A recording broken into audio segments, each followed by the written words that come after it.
by the end of the night, you're all going to feel the same way. But I'm also so privileged to be here with two people that I get to call friends now. We've been through a war together, very literally. And started Steve Miska, retired colonel, and I were talking about how we wanted to get his book in front of as many artists as possible. He's been circling the country doing a book tour, and we're really lucky to have him here tonight in this intimate setting. And we wanted to have a bit of a conversation because although Steve's book is about Iraq and his efforts to get interpreters out of Iraq in the early days of the SIV program, which we'll talk a little bit about, we met and he has been very educated, as Fatima and I have been, in the evacuations from Afghanistan, which started with our efforts last April to evacuate interpreters and other allies to our troops, and became something much bigger on August 15th. And then I want to end the evening by introducing Pashtan. I'm going to hold on to your story till the very end. We'll have a bit of a conversation, the three of us, if that's okay. But if you want to add anything, please do. Yeah, I'm still a little bit emotions are sinking in. I've been waiting for tonight for a very long time. So before we get started, a bit of a conversation, Steve, do you want to talk a little bit about your book? I did a pitiful job introducing you too, so No, feel free to introduce yourself better. So you want me to introduce myself? I spent I take it back. I'm going to introduce him because you'll do a terrible job. Steve is spent 25 years in the Army, is referred to in our circle as the godfather of the SIV program, although he would exactly, which is why he would have done a terrible job of introducing himself, and has used his experiences primarily, particularly when he was commanding a base in Baghdad, trying to help our interpreters get to safety, interpreters who are allies of U.S. troops and who would have been left to die had they not been able to get out of the country, and in doing so became a unknowing immigration advocate.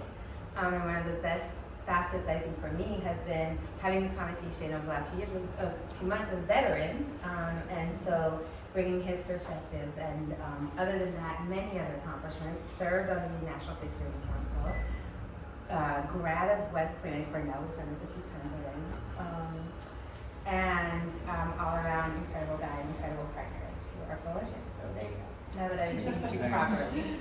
Yeah, so I spent 40 months in Iraq, and I did 3 combat tours in Iraq, and then I did 3 combat tours in a place called Washington, D.C. That was very different. I liked Iraq way better, but in 2006 and 2007, it was the height of sectarian cleansing, and Iraq was essentially in a civil war, though politicians did not like that term. That's what was happening, and there were over 3,000 Iraqis being killed every month, which, to put it in New York perspective, is a 9/11 style level of trauma every single month, leading up to, for a year, up to the point where the story of the book starts. And so any Iraqi who was serving alongside of Americans was a target, and they were being killed out from underneath us. And my team and I, we just decided we can't look ourselves in the mirror unless we try to protect these guys. And so we started trying to figure out what can we do. And unfortunately, we didn't have a lot of options. We still don't. But the special immigrant visa had just been legislated by Congress, and we decided, okay, we need to try to figure this out. And we quickly realized that we couldn't figure out our own bureaucracy, so no Iraqi was ever going to be able to do that. And so we needed to become their advocates and start trying to, pierce the veil and understand it in a way that we could help them get out. And has anybody worked for the government here besides me? Okay, we've got a couple. So I know this will be hard for you to believe, but there was a built-in catch-22 in the system, which means that it was almost impossible to get the SIV because Embassy Baghdad decided that it was too dangerous to interview Iraqis. So they said, you need to go to Embassy Amman in Jordan to do your final interview. Well, the Jordanians had closed the border to Iraqis because they had a refugee crisis on their hands. So Iraqis couldn't get to Jordan to get to the embassy. So anyway, that became the first stop on the Underground Railroad. Was if they were fortunate enough to get all the paperwork straight, and it took my team 3 months to process the first packet and to figure out the system. But if they were fortunate enough, then they would come up with alibis or figure out ways to sneak into Jordan to make it to the U.S. Embassy, and if they made that and they passed the interview, then they could go on to the United States. And at the time, I mean, I just realized that even if these guys are lucky enough to get there, like, they have no idea how hard it's going to be to adjust to life in the United States. And so we just made a flat out rule that you had to have a sponsor, and most of the soldiers would do what soldiers do. They would call their mom and ask for help. And the moms or other courageous women were the ones who opened the doors to these young Iraqis coming into the United States, which was a very foreign culture. An Iraqi general, who's one of the prime characters in this book, approached me at the time. He knew I was helping the interpreters out. He said, my family's been in hiding. All 5 of my children are being hunted, not just by Al-Qaeda in Iraq, but also Jaish al-Mahdi in Malaysia. And a lot of people were going after this guy. And he said, can you help me? And it really wasn't a good, especially when the visa did not apply in this case.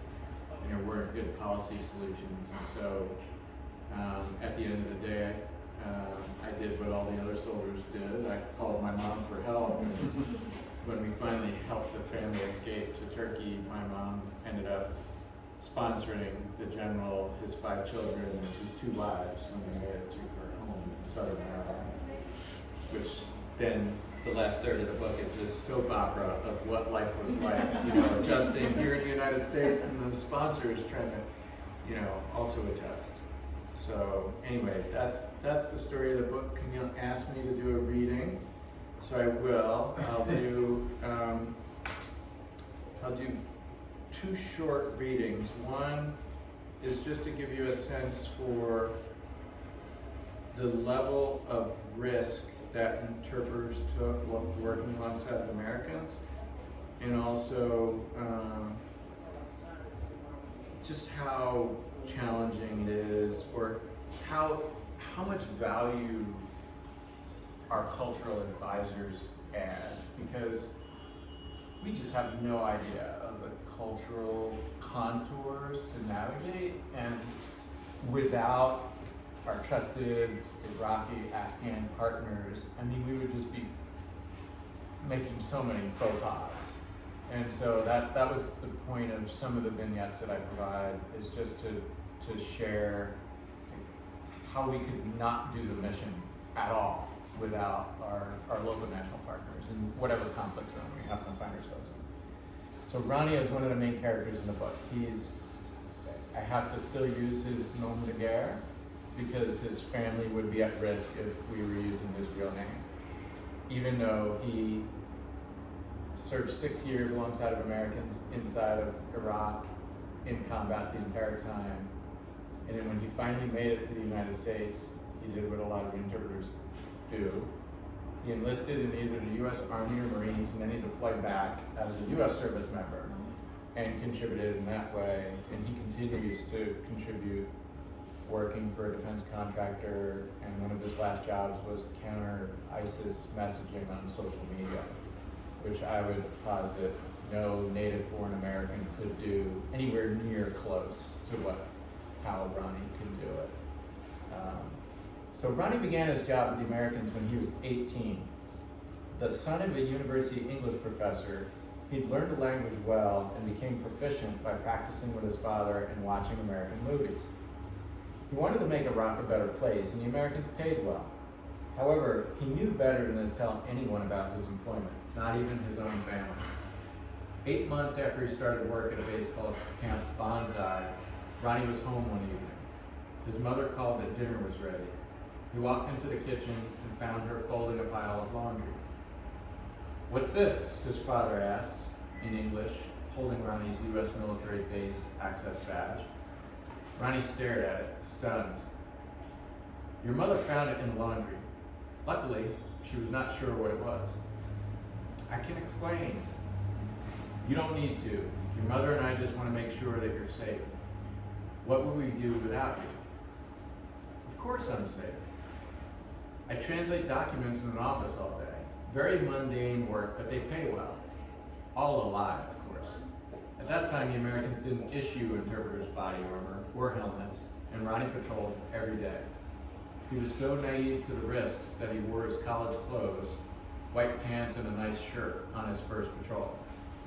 White pants is not the best uniform choice when you're on patrol with the military. He learned in a hurry from other interpreters how to mask his identity. In 2004, when the Americans asked him to replace an interpreter named Samir, they didn't tell him how Samir had died. Ronnie thought it happened on patrol, but felt it prudent to ask. Only then did he learn that Samir had been killed leaving his house. Ronnie's father said, "We appreciate that you help provide for the family. Please be safe." It was impossible to tell if his father knew he was lying, but Ronnie understood he had to make changes. He attended nursing school in the evenings. He wore his hospital scrubs to and from work, a useful alibi. People who had time on their hands to observe his comings and goings could plausibly believe that a hospital employee worked long hours. The disguise allowed him to leave early in the morning, change on base, and patrol with the Americans. After his shift, he'd change into scrubs and go to nursing school, and late at night, return home. Ronnie arrived on the base one day and found his lieutenant in distress. The previous day, the officer had made a severe mistake while reversing his armored vehicle. He'd crushed a minivan loaded with Iraqi civilians. People died. Others were seriously injured and evacuated to a hospital. The interpreters were all talking about it. One of them described the incident to Ronnie, so when the lieutenant asked, he surmised it had something to do with the accident. "I've been ordered to compensate the families of those who were killed or injured," the lieutenant said. "We're going to the hospital. You know where it is?" Ronnie hesitated, then said, "Can I make a suggestion? That's a very bad idea." He wasn't sure how his input would be received. He was new on the job. The Americans were just getting to know him. "I know it's a crappy situation," the lieutenant was angry and pacing. "I don't want to go to the hospital and deal with wailing families, but I have to give the families blood money to keep them from seeking revenge. The U.S. military made frequent salacious payments to compensate grieving families for injury and loss." "I understand blood money," Ronnie said, "and you are right about that. However, Iraqis are very emotional people. If you go to the hospital, they might go crazy on you right there. Let me call and get the information on the families. That way we can settle in the privacy of their homes when emotions calm down." So that's just one vignette of many where an interpreter intervenes or somebody else intervenes to mitigate damage that's already been done but could be worse. And that's just some of the flavor I try to provide throughout the story about how invaluable our Iraqi partners were. And I'll just share one more short vignette because I think it's pretty appropriate to what's going on today, and especially to the courage of some of the women to my left here. But it's drawing parallels to the U.S. example of the Underground Railroad and why we call the Iraqi version the Baghdad Underground Railroad. In Bound for Cannon, author Fergus Bordovich makes the case that the Underground Railroad offered a chance to live out prayer in action, to put faith to practical effect, sowing the seeds for African American emancipation. He also states that women were, for the first time, participants in a political movement on an equal plane with men, sheltering and clothing fugitive slaves. Women also played a prominent role in the Baghdad Underground Railroad, specifically as sponsors for Iraqis arriving in the United States. Staff Sergeant Lori Miller, who sponsored George as the first passenger on the Baghdad Underground Railroad, was the first of many women who helped the Task Force Justice interpreters adapt to a new life. And what we've seen during the Afghanistan evacuation is just super courageous women step up and do things that inspire many others. And I would say, of all of these women here, Jess included, they continue to do that, and they serve humanity well because of that courage. Thank you, Steve. Well done on the panel for women.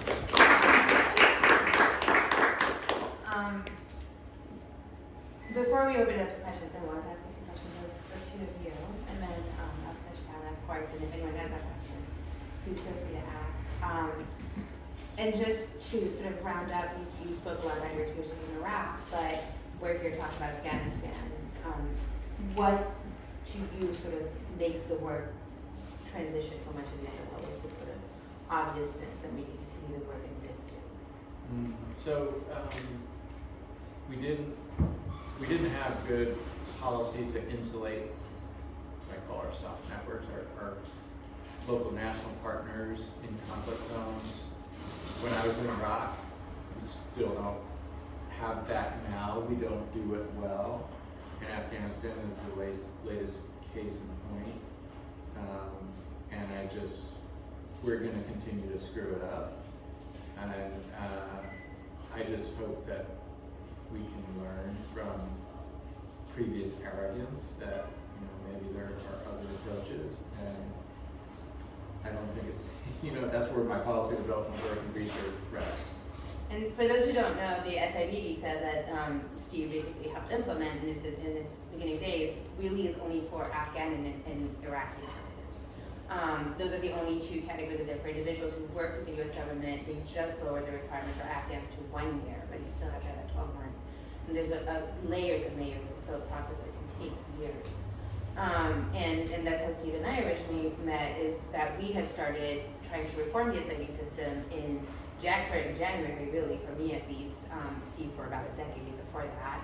And then in April, we pivoted to trying to evacuate those allies. But the reality is that we were focusing on this one population, that's just the group that we were a part of, but we all were already aware that there would be so many more. And then on August 15th, the collapse of Kabul, which our coalition had been warning about. I mean, I've been doing immigration advocacy for 15 years. I don't think I've ever lost an advocacy fight on this level, it feels like.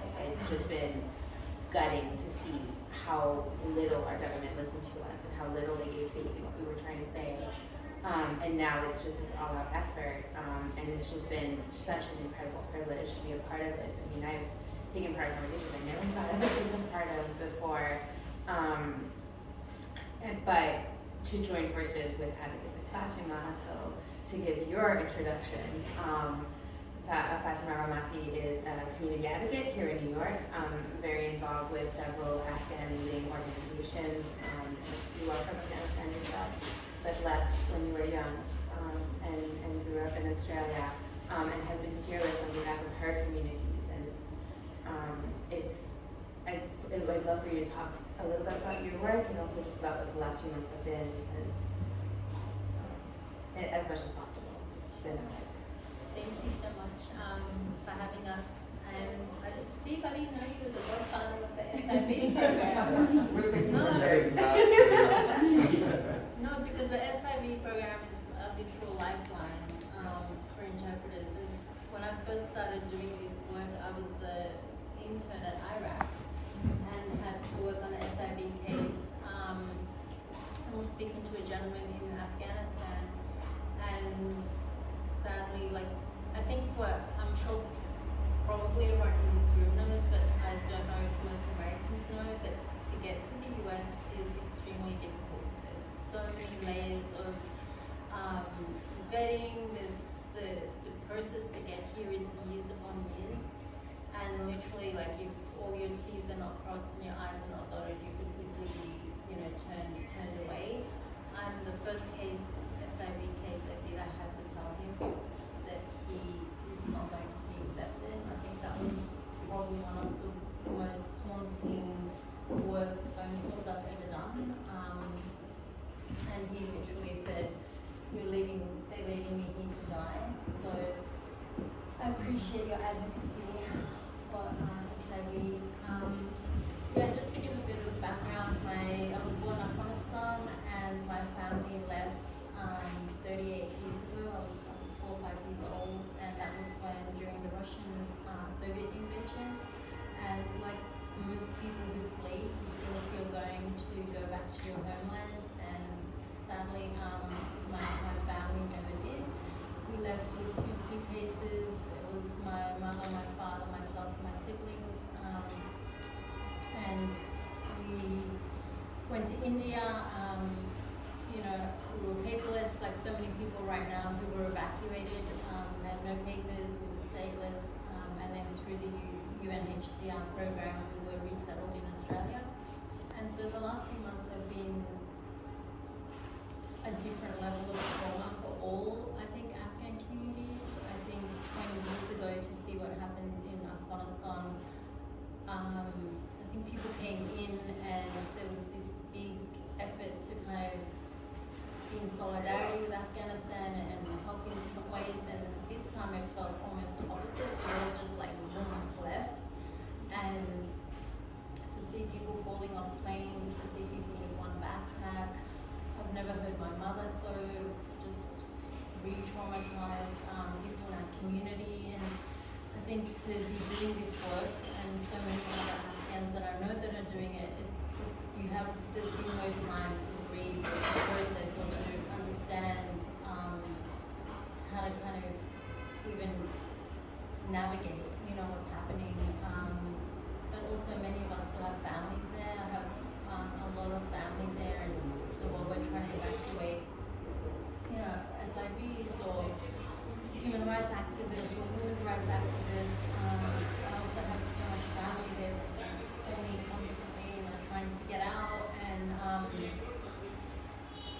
incredibly grateful for every single person who gets out, but to tell your family they can't get out and not have options, it's just like such a, I think, yeah, it's an experience I pray no one ever goes through, and I'm so grateful. A lot of people have not gone through it, and it's just, yeah. The Even Women for Afghan Women is the largest women's rights NGO in Afghanistan with about 900 employees. We have a center here in New York and work on human rights work, violence against women, and if you think back to maybe possibly cases that you've heard about, the young woman who was on the cover of Time Once with her nose cut off, and severe cases of violence. So Women for Afghan Women does a lot of that work in Afghanistan, and have been over the years targeted specifically for the work by Taliban. So when everything happened, they went into crisis mode, tried to evacuate their staff. Sadly, could get no staff out. Are all in safe houses currently with all our clients. Yeah, and then on this end, in terms of efforts, advocacy efforts in the US, I think August was something I think people who've been doing this could foresee maybe a little bit, but not to the levels that we saw. I think it was almost unfathomable that it could happen in this way. Also, I think there's some kind of, we thought the US would not leave the way they left, and I think that was kind of surprising. But having said that, everyone just went into immediate all hands on, everybody on board, and there were coalitions formed. There was, I think, I say if there's any kind of silver lining to this, it would be community, that people have connected in ways I haven't seen connected before. I think I always had a very strange relationship with veterans, and working with Steve has been so initially, not that he's challenging, but just pushed against everything that's happened in Afghanistan with military being there, and then seeing the way the work he does just blew me away. So it's been very nourishing. It's been a nurturing experience in many ways. It's been an evolution, a lot of gratitude for all our allies that really stepped up in this moment, and from our own community who, I think sadly, trauma has bonded a lot of us together. answered your questions and I just kept Yeah. talking. I'm sorry, I just talked so much. No, I mean, it's Yeah. important and it has to be heard, right? Not just to understand what happened, but to understand where we go from here, why we don't abandon Afghanistan, why we don't walk away. Even as it seems to be less and less in the news headlines these days. So to get us from my break a little bit, and I promise we're getting to your question. I'm saving the best for last. No offense, Steve. Or offense, Mara. So you and I were on what started as weekly calls, right? Ish. Yeah. In the spring, that was sort of trying to get the administration to do this evacuation. And then at some point it became daily calls in July. A lot of warnings from our partners who had put eyes and ears on the ground that the Taliban was making gains that the administration was not publicly recognizing. And then of course, like I think maybe 2 weeks before the fall of Kabul, as the Taliban as more and more provinces were falling, it just became twice daily calls, became just a call out. 7 days a week. Yeah, 7 days a week. You stood up an operations center because you saw that there was just all this stuff happening and no one was connecting the dots and people needed information, but didn't know where to get it. And so you, in military style, to set up a very efficient operation at the Pacific Council. And can you talk a little bit about those efforts? Sure, yeah, so. Again, you weren't going to do a good job, so I just did it for you. As Camille said, we've got a coalition that lots of them, Camille and I are on the steering committee of over 100 nonprofits that are all focused on helping find safe passage or helping on the resettlement side here in the United States. And we were meeting at 7 a.m. Pacific time, which I consider a violation of my human rights because I don't want to do anything before 8 a.m. But, and then again in the afternoon, twice a day, 7 days a week. And I showed up to the meeting one day because I saw like how things were, the demands were just coming in and we couldn't manage it. And I said, we really need a 24/7 capability where somebody is always there to pick up the phone. And everybody said, that's a really good idea. And then the next day I showed up and I said the same thing. And they said, that's a really good idea. And I'm thinking, you guys are all these big nonprofits with resources, you can do this. And on the third day, when I said that, Susanna called me from Lutheran Immigration Refugee Services. They do resettlement here in the U.S. And she said, hey Steve, do you think you could help with this operations center? And I'm like very uncharacteristic of me actually. I sort of just snapped at her. I was like, Suzanne, I've got a day job. I'm like doing this book tour all over the place. My publisher's insane. What do I look like? I'm not a nonprofit with all these resources. And then afterwards I just sat there and I reflected and I thought, you know what? I don't even know if they know what I'm talking about. And let me call and let me see if I can do this. And I called Jerry Green at the Pacific Council in Los Angeles. He said, come up and take my entire office suite in downtown LA. And I got up there and we put out a call for volunteers. And I said, look, we can't just take any volunteers. We need people who are able to commit to this. And so Nell, our colleague, who joined me, and she has an international finance background. She had no idea what she was getting into. I said, Nell, the call for volunteers needs to be really blunt. Like it needs to say, you need to quit your day job for the next 2 weeks, work 12-hour shifts a day, 7 days a week. And that's sort of the start of our relationship, right? And even with that, we got all of the well-meaning volunteers calling up, somebody from the Pacific Council would say, hey, I can come in for 3 hours on Sunday and, help out. And I'm like, no, I don't think you get it. We need people who can keep track of the situation, right? Because like Pastana's case was changing hourly. And it was just, there were levels of insanity going on that I would have never dreamed of. And so anyway, we just started by naming people and they would fly in from all over the United States. And we ended up with 20 people all in person. And that's when Jess called me up. And I don't know how the heck you got my number. But, you know, and there were 4-star generals calling us for help.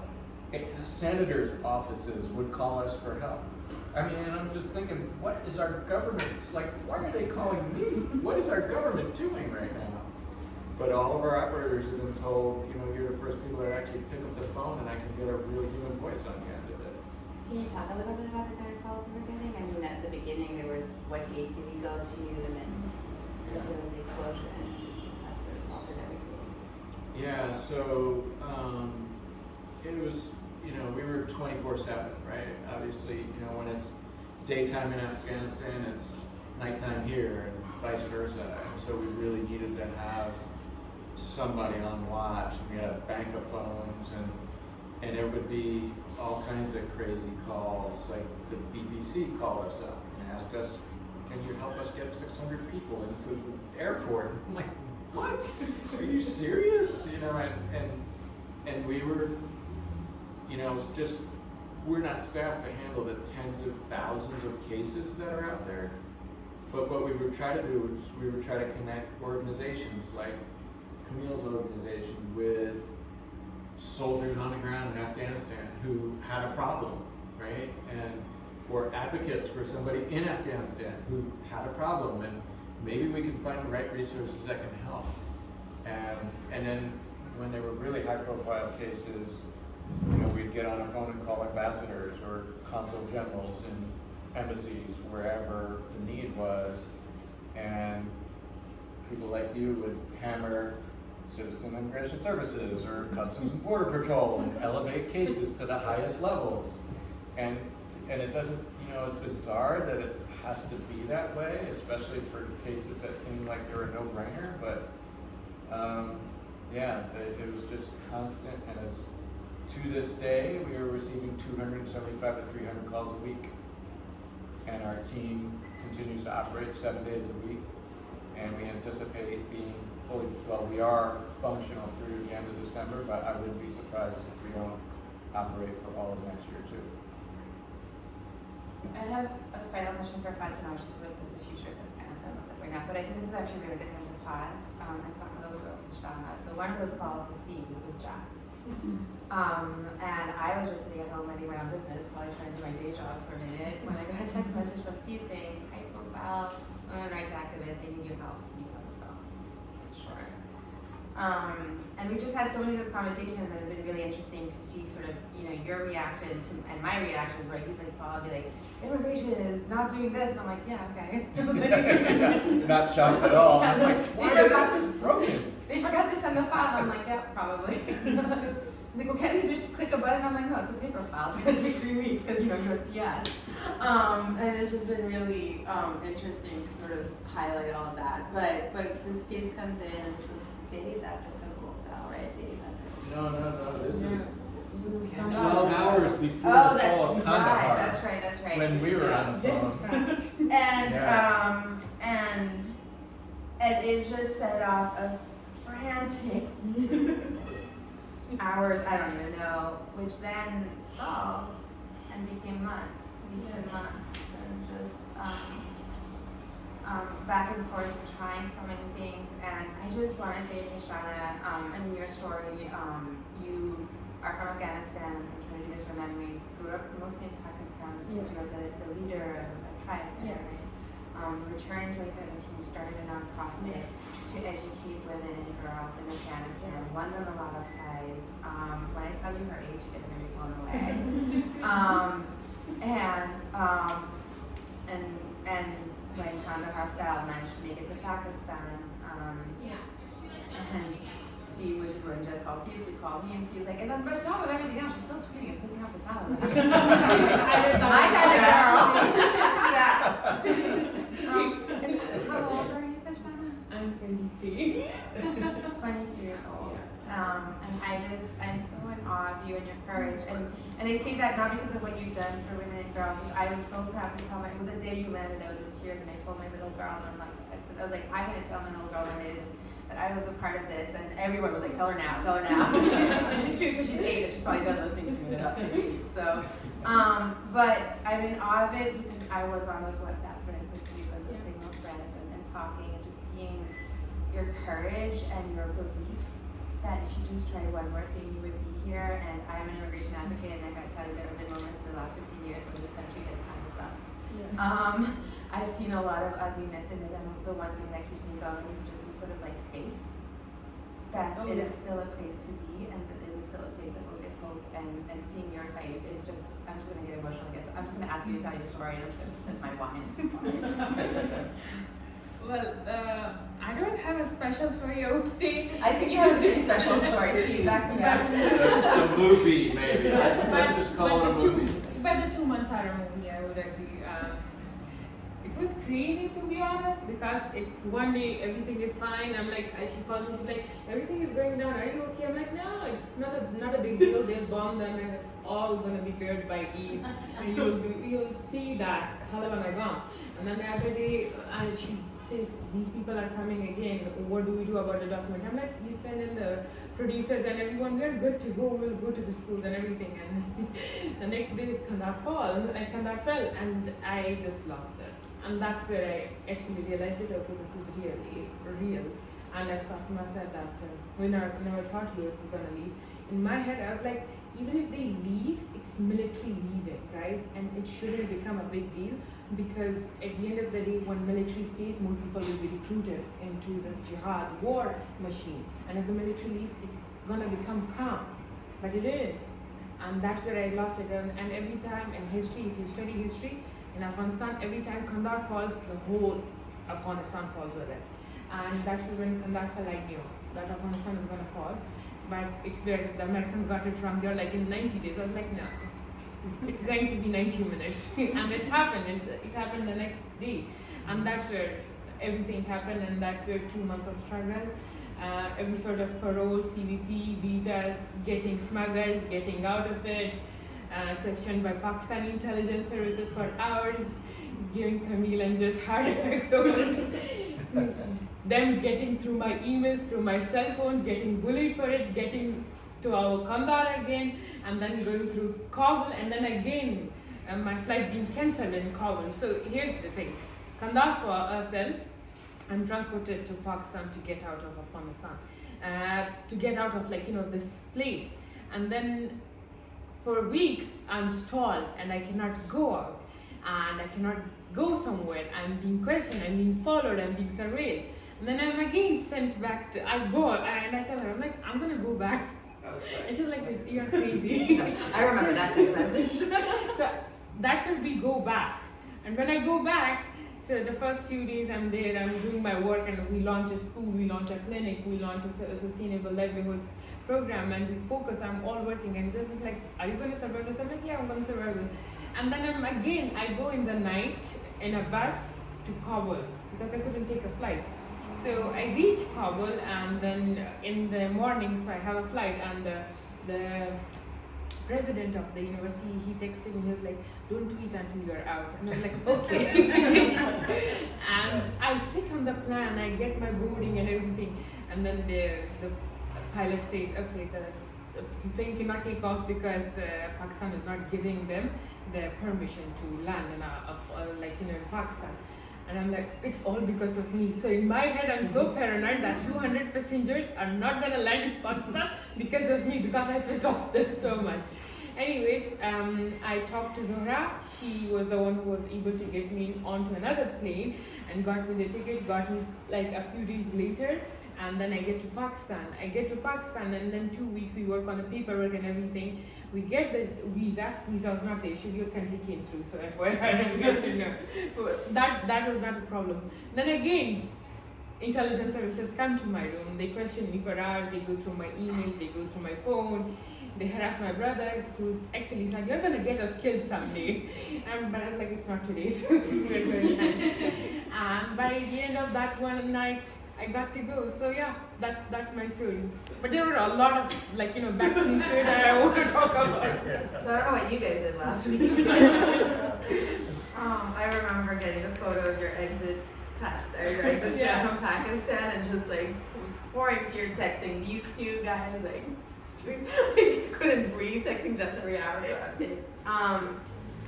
So yeah, no big whoop. As we say in My this brother was country. paranoid for so long. He was like, take pictures of the airplane. He was like, the plane is not gonna leave because even by the last time when I got the exit, the plane was like standing there. It was like for 45 minutes, and my brother was like, it's because of you. It's because of you. I was like, they won't do that. Come on, take it easy. But then when I left, I tweeted about it, so it was fun. And I do want to say, one of our colleagues couldn't be here tonight. She had a family emergency, but Lenny Benson is an immigration attorney who works with us and who worked tirelessly to get that visa with Wellesley, and we're just so grateful. Her son Max is so. So Fatima and Pashtan, maybe we can end this now and let folks ask questions if they have any of all three of you. But what's next for Afghanistan? And I think we really need to hear it from the two of you, two incredible women who fight for your homeland and help it out. I always want to talk. We have talked a lot today. Afghanistan, yes, it's going to go through this phase where we are going through a lot of crisis. But it's just the fact that right now all the international media is in Afghanistan. What is happening in the past 20 years in every rural area is just being highlighted right now. That is a simple case that I want to highlight. That's the first thing. But at the same time, we also have to talk about the fact that right now, what is happening, we don't have political structures. So public administration is in chaos, our economy is in chaos, but at the same time, healthcare is closing down, schools are closing down. And that's where, for me as an advocate, not that I'm lobbying for myself or saying I'm a good advocate or anything, I feel responsibility in a sense because I feel like I have resources at my disposal, I have the power to do it. So what I'm making sure is for people like us, we are launching schools, underground and open schools. We're launching clinics, we are doing sustainable livelihoods work, and we're making sure that we do it every day and in every community possible. But that's one person or a collective individual thing that we are doing. For Afghanistan to sustain in the next 5 years or 10 years, the international community has to come together. The international community has to put pressure on any regime or government that is functioning there. We have to make sure that it happens, because for once, Afghanistan doesn't have to become, and no offense to any country that might be represented here, let's not make Afghanistan poverty porn again. Let not our children be again used at UN or WFP or anything for photo ops, because our children are starving, their careers will be made. Let's not do that. For once, let's focus on Afghanistan, and that could only be sustained when people like you who actually have valid passports, valid governments, go to your representatives, talk to them, ask them, pressurize the Taliban into accepting human rights and women's rights, but also pressurizing them into opening schools, opening women or letting women work. That's all that's important right now. What do I say after that? Here. No, I would say everything Pashtan, because I think that for many years, the gentleman I spoke to through Iraq, my family, it's one thing I heard consistently for many, many years was that we feel forgotten. Afghanistan is forgotten. And I really pray that in this moment, just because it's out of the headlines, that people don't forget what's happening again. There is, I'm sure everyone knows the reports of children are being sold to feed the rest of the family, and children are literally starving to death, malnourished. And so it's just a moment that I pray people do not forget. I think the power of advocacy is, enormous, and sometimes as people we think we are not powerful, and we really, really are. And just to continue to put pressure on the international community, on the US government, advocate for the Afghans who are resettling here, which is also so important. But as important as that is, my heart is always with Afghanistan, and so that's always my most special, loved place that I advocate for everyone who is there. Just pressure our representatives, and I take my lead always from people who are on the ground, and whatever, people closest to the problem are closest to the solution, always. And Pashlana did not tell the whole story, and she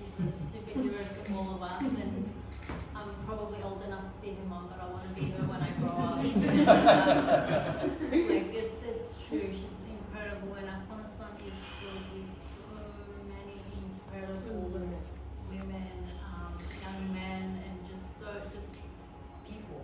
You know, Yeah. and I really just pray that people don't forget the obligation and a part of the world who has seen so much suffering for as long as I've been alive, and I pray that they experience peace soon. That's in my food. Anybody here wants to get involved locally, where would they go? There's so many ways to get involved. Just follow any of us on social media, but there are local Afghan organizations. There's Women for Afghan Women, who is based in Flushing, New York, who has a community center. We run on volunteers. This is such a beautiful way to get involved. They do ESL classes, youth programming, drivers ed, resettlement efforts. So locally, volunteering is such an integral part of a lot of this work. A lot of these community-based organizations run on volunteers. So there's Arab American family support centers, there's Women for Afghan Women, a whole bunch. We have advocacy days coming up next week. No, this week, Tomorrow, Wednesday, yeah. Tomorrow, Wednesday.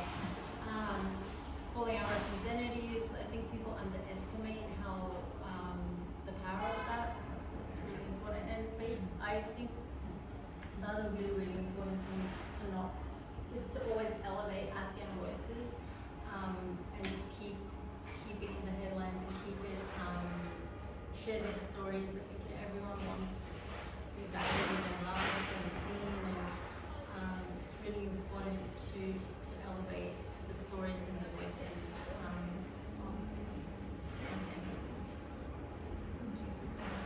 So with that, are there any questions? Max? You suggested one important aspect for people, for example, in the United States, is to pressure their politicians to keep their focus on Afghanistan, to help Afghanistan. What would you like to see, say, the American government do? I mean, it's failed pretty spectacularly and horribly thus far, not just in the past few months. It's been 20 years. So what do they need to, what is wrong, I mean, besides the violence, what needs to change in the West's approach to support Afghanistan in a more meaningful, long-term way than how it's seemed to fail so far? I mean, you know, we've frozen monetary funds, I know, of the former Afghan government. We're not allowing the Taliban to access them. I would be as nervous as anybody to give the Taliban more resources, but we're also freezing Afghani resources. So how do we put resources into Afghanistan without it ending up in the hands of The Taliban. the Taliban? Right. See, what do you want to give that answer? Sure. Both can. I think one thing is to continue to advocate for evacuations. There's still a lot of people in country who are specifically being targeted.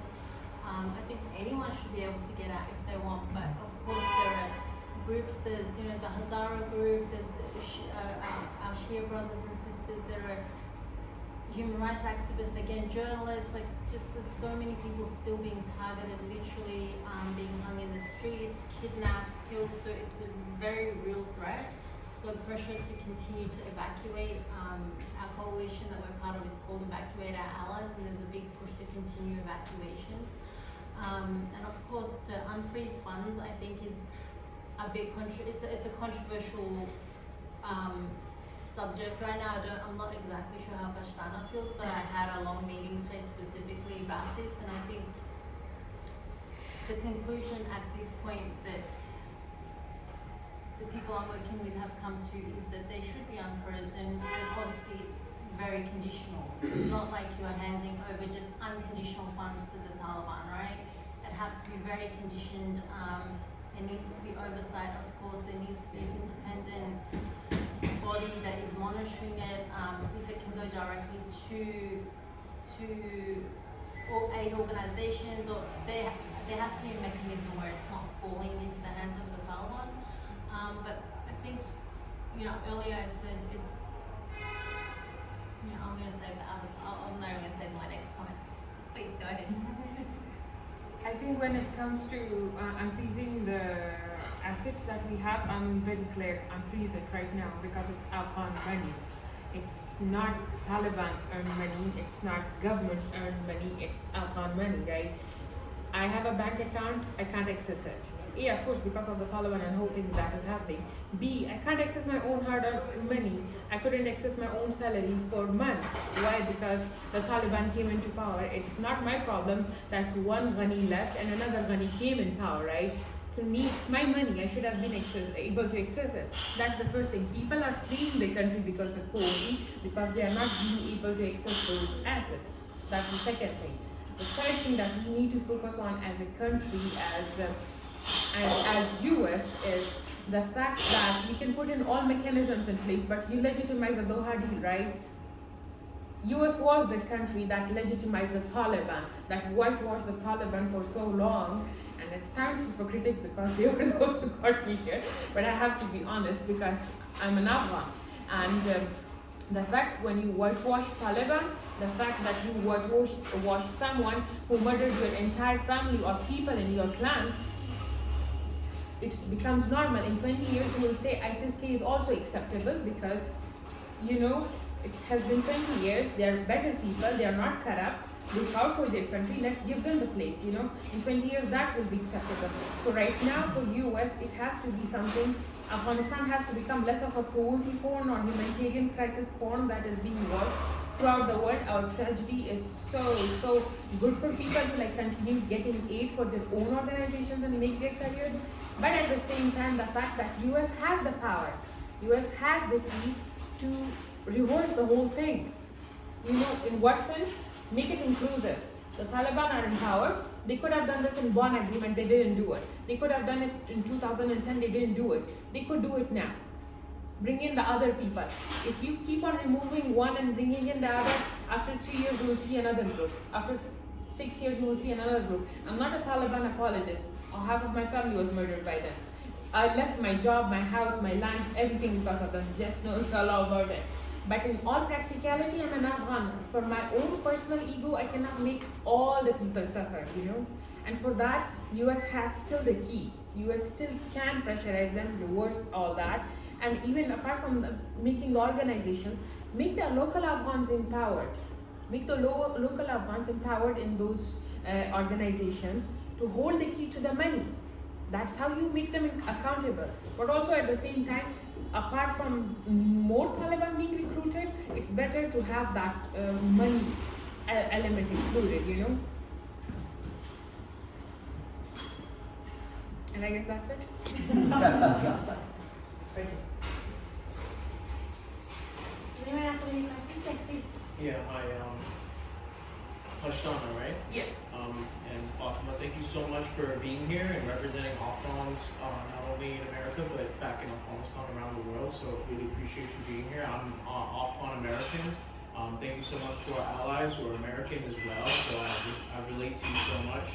And thanks for giving us a platform, an opportunity to express ourselves and talk about our own situations, our feelings, our concerns, our thoughts. My question is for both of you, and feel free to chime in. This is for the Afghan diaspora. So the diaspora who don't know how to process their feelings about everything that's going on, what do you two suggest the Afghan diaspora do in order to help our brothers and sisters back home, or to help the Afghan diaspora heal from these traumatizing times that they're seeing unfold before their eyes? How would you guys think? Yeah, exactly. How should we be advocating for? It's gonna be very controversial when I reply to this one, but here with me. When Afghan diaspora goes on Twitter, and trust me, I was a kid who was brought up in Pakistan. So I used to go on Twitter and fight all these other Pakistanis on Durand line and all that. I'm like, you guys don't know anything. This is our watan and blah, blah, blah. But then I go to Afghanistan and I realized our own people are also corrupt. our own people are also the ones who are selling their own Afghans, right? And that's where I realized in the back of my head, you can go on Twitter and say all day long, Pakistan did this, Iran did this. But at the end of the day, that child who is grown up in America, who doesn't have any roots and wants to relate to Afghanistan so badly that they would follow any other thing that is mildly Afghan, right? Would just want to relate to it, and they would go on to anything that is like, oh, sanction this, sanction that, blah, blah, blah. But then at the end of the day, what are you doing for people back home? What is your impact? Your tweet doesn't do anything.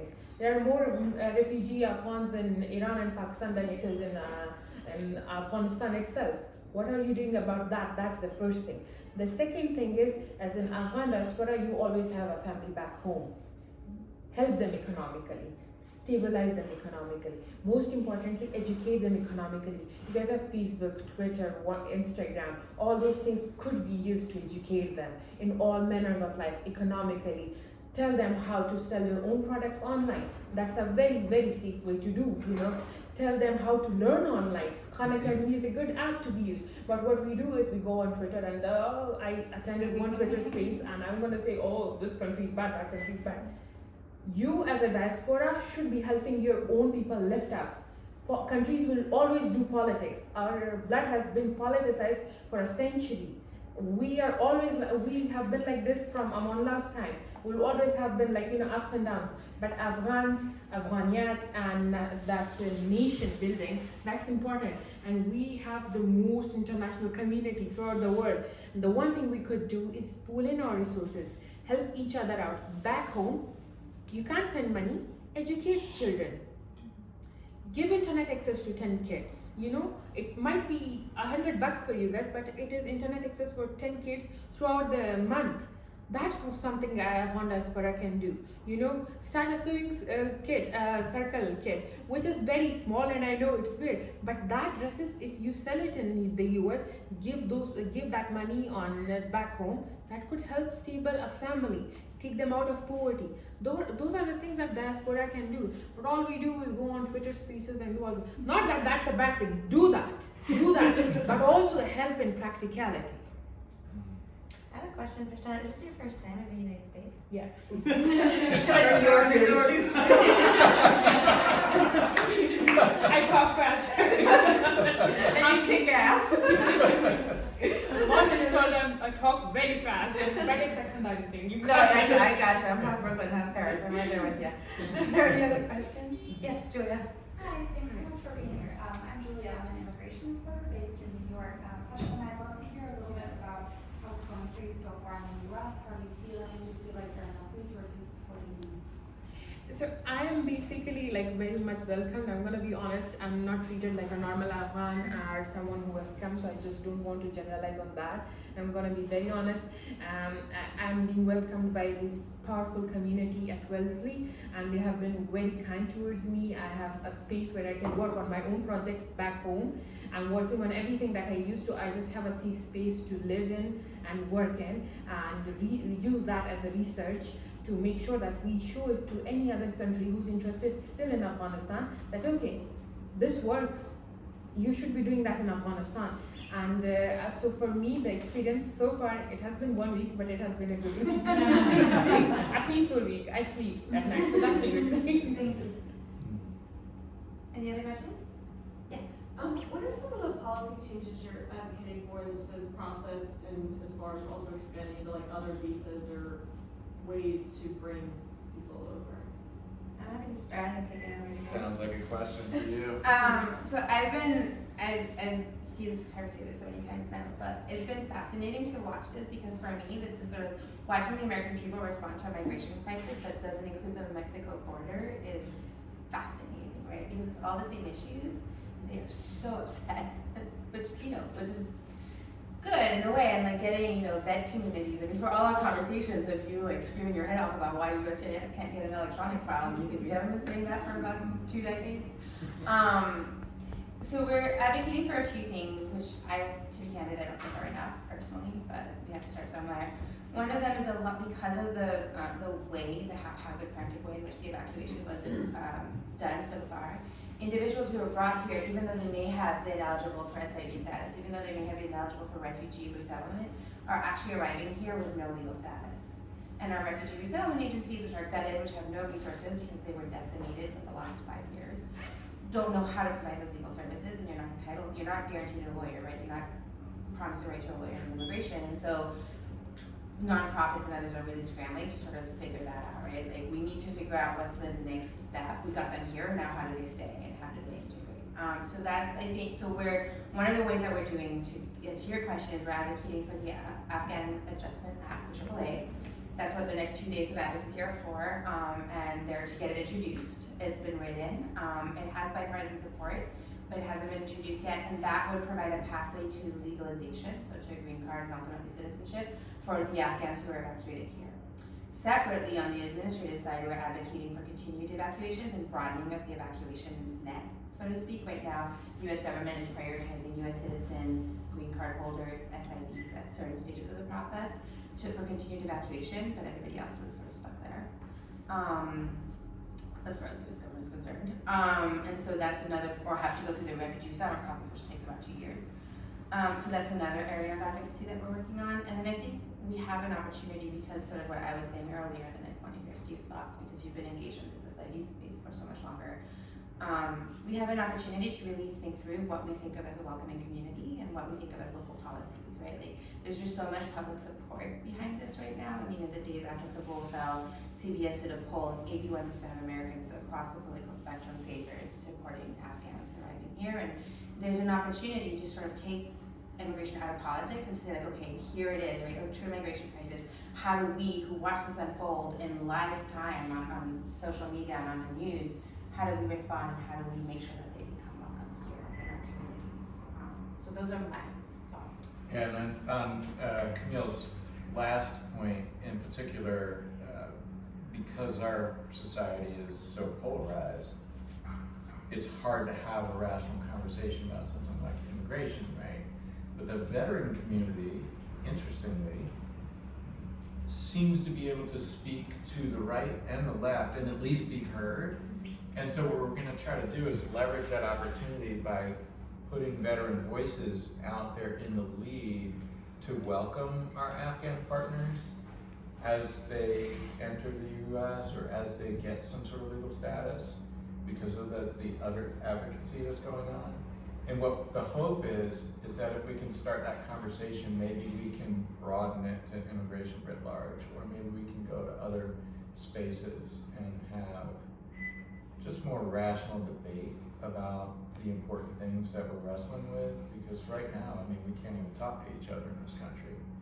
And interestingly though, because Afghanistan was such a just debacle, it seems to have bipartisan support right now, and at least we should, welcome the refugees who we've been able to get out, and quite frankly, there's continued efforts to seek safe passage that you won't hear much about because we intentionally want to keep it under the radar because we don't want to rub it in the Taliban's face. And quite frankly, there's cooperation in some instances, not necessarily in instances like yours many times, but that's where, we triage those cases, right? We look for where people just aren't high enough on the radar that the Taliban care. We might be able to just get them manifested on a flight and they fly out.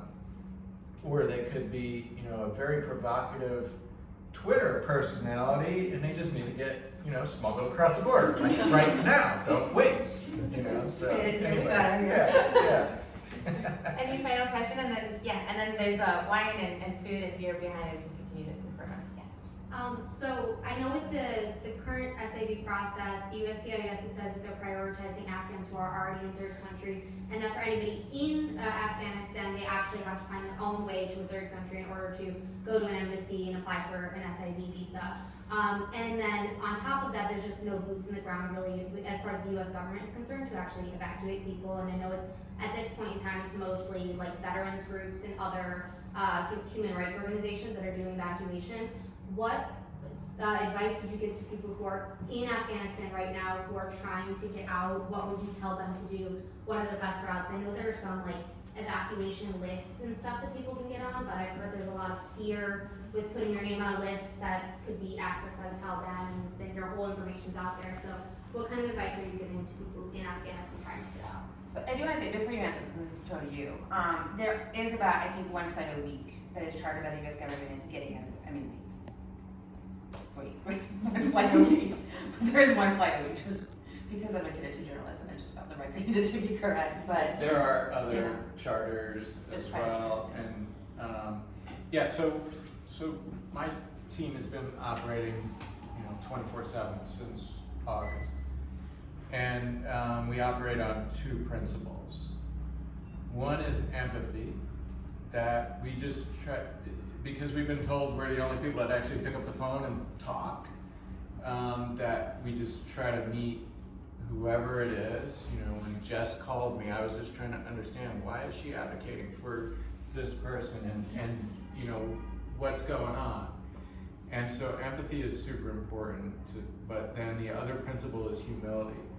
And me, as somebody who's spent time on the ground, I just think it's insane that from 9,000 miles away in Los Angeles, I'm gonna tell somebody in Afghanistan what they should do in a life and death situation. And so the best thing that we can do is just try to understand the context of the security situation as we can see it, because many times, if you're in Kandahar, you're very familiar with immediate security situations, but you might not know some of the other details more broadly.